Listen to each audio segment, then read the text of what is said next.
Japan is an island by the sea filled with volcanoes and it's beautiful. In the year -1 billion, Japan might not have been here. In the year -40,000, it was here, and you could walk to it, and some people walked to it. Then it got warmer, some icebergs melted, it became an island, and now there's lots of trees, because it's warmer. So now there's people on the island, they're basically sort of hanging out in between the mountains, eating nuts off trees, and using the latest technology, like stones and bowls. Ding dong, it's the outside world, and they have technology from the future, like really good metal and crazy rice farms.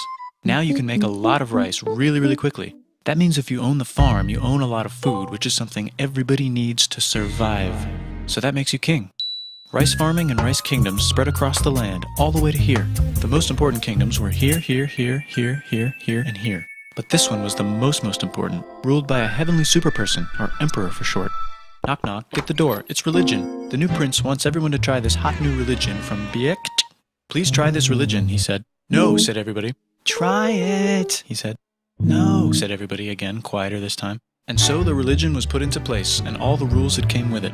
Then the government was taken over by another clique, and they made some reforms, like making the government govern more, and making the government more like China's government, which is a government that governs more. Hi, China, they said. Hi, dipshit, said China. Can you call us something else other than dipshit, said Japan. Like what, said China. How about Sunrise Land, said Japan.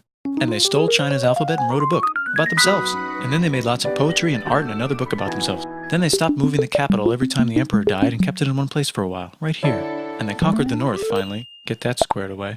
A rich hipster named Kukai is bored with modern Buddhism, visits China, and learns a better version, which is more spiritual. Comes back, reinvents the alphabet, and causes art and literature to be great for a long time.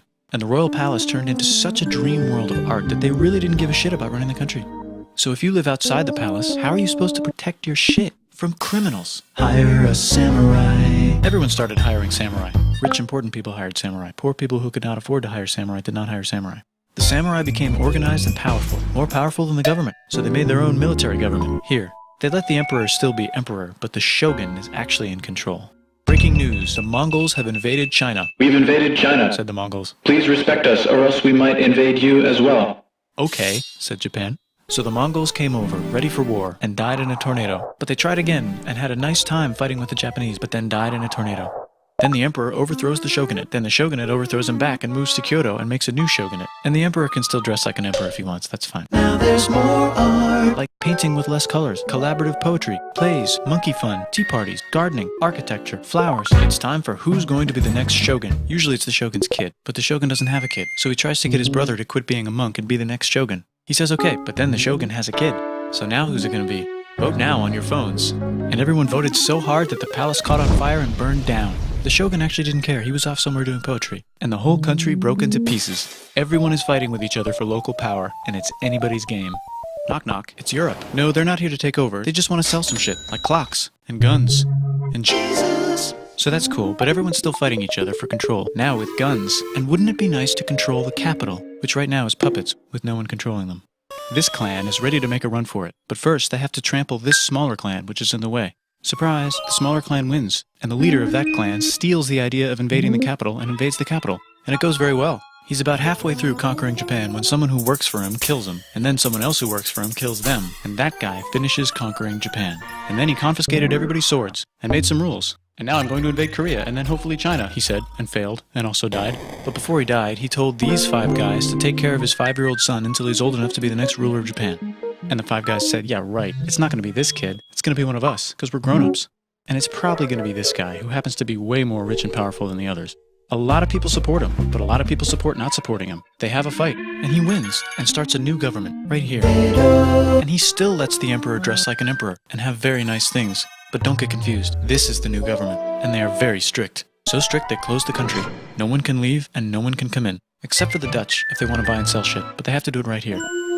Now that the entire country was not at war with itself, the population increased a lot. Business increased, schools were built, roads were built, everyone learned to read, books were published, there was poetry, plays, sexy times, puppet shows, and Dutch studies. People started to study European science from books they bought from the Dutch. We're talking geography, skeletons, physics, chemistry, astronomy, and maybe even electricity.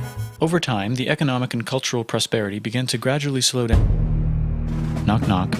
It's the United States, with huge boats, with guns. Gunboats. Open the country. Stop having it be closed, said the United States. There's really nothing they could do, so they signed a contract that lets the United States, Britain, and Russia visit Japan anytime they want. Choshu and Satsuma hated this. That sucks, they said. This sucks. And with almost very little outside help, they overthrew the shogunate and somehow made the emperor again and moved him to Edo, which they renamed Eastern Capital. They made a new government, which was a lot more Western. They made a new constitution that was pretty Western, and a military that was pretty Western. And do you know what else is Western? That's right, it's conquering stuff. So what can we conquer? Korea. They conquer Korea, taking it from its previous owner, China, and then go a little bit further. And Russia rushes in out of nowhere and says, "Stop, no, you can't take that. We were going to build a railroad through here to try to get some warm water." And Russia builds their railroad, supervised by a shit ton of soldiers. And then when the railroad was done, they downgraded to a fuck ton. Did I say downgrade? I meant upgrade. And Japan says, "Can you maybe chill?" And Russia says, "How about maybe you chill?" Japan is kind of scared of Russia. You'll never guess who's also kind of scared of Russia. Great Britain. So Japan and Great Britain make an alliance together so they can be a little less scared of Russia. Feeling confident, Japan goes to war against Russia, just for a moment, and then they both get tired and stop. It's time for World War I. The world is about to have a war, because it's the 1900s and weapons are getting crazy, and all these empires are excited to try them out on each other. Meanwhile, Japan has been enjoying conquering stuff and wants more. And the next thing on their list is this part of China and lots of tiny islands. All that stuff belongs to Germany, which just had war declared on it by Britain because Britain was friends with Belgium, which was being trespassed by Germany in order to get to France to kick France's ass because France is friends with Russia, who was getting ready to kick Austria's ass because Austria was getting ready to kick Serbia's ass because someone from Serbia shot the leader of Austria's ass. Actually shot him in the head. And Britain is currently friends with Japan, so you know what that means. Duh, Japan should take the islands. Which they wanted to do anyway, so they called Britain on the telly to sort of let them know. And then they did it. And they also helped Britain a little here and there with some errands and stuff. Now the war is over, and congratulations, Japan, you technically fought in the war, which means you get to sit at the negotiating table with the big dudes, where they decided who owns what. And yes, Japan gets to keep all that shit they stole from Germany. You also get to join the post-war mega alliance, the League of Nations, whose mission statement is to try not to take over the world. The Great Depression is bad, and Japan's economy is now crappy, but the military is doing just fine, and it invades Manchuria. And the League of Nations is like, "No, don't do that. If you're in the League of Nations, you're not supposed to take over the world." And Japan said, "How about I do anyway?" And Japan invaded more and more and more and more of China, and was planning to invade the entire East. You've got mail. It's from Germany, the new leader of Germany. He has a cool mustache, and he's trying to take over the world and needs friends. This also got forwarded to Italy. They all decided to be friends because they had so much in common. It's time for World War II. Germany is invading the neighbors. Then they invade the neighbors' neighbors. Then the neighbors' neighbors' neighbors, who happened to be Britain, said, "Holy shit." And the United States started helping Britain because they are good friends, and started not helping Japan because they're friends and our friends are not friends. Plus they're planning on invading the entire ocean. The United States is also working on a large, very huge bomb, bigger than any other bomb, ever, just in case. But they still haven't joined the war. War looks bad on TV, and the United States is really starting to care about their image. But then Japan spits on them in Hawaii and challenges them to war. And they say yes. And then Germany, as a symbol of friendship, declares war on the United States also. So the United States goes to war in Europe, and they help the gang chase Germany back into Germany. And they also start chasing Japan back into Japan. And they haven't used the bomb yet and are curious to see if it works, so they drop it on Japan. They actually drop two.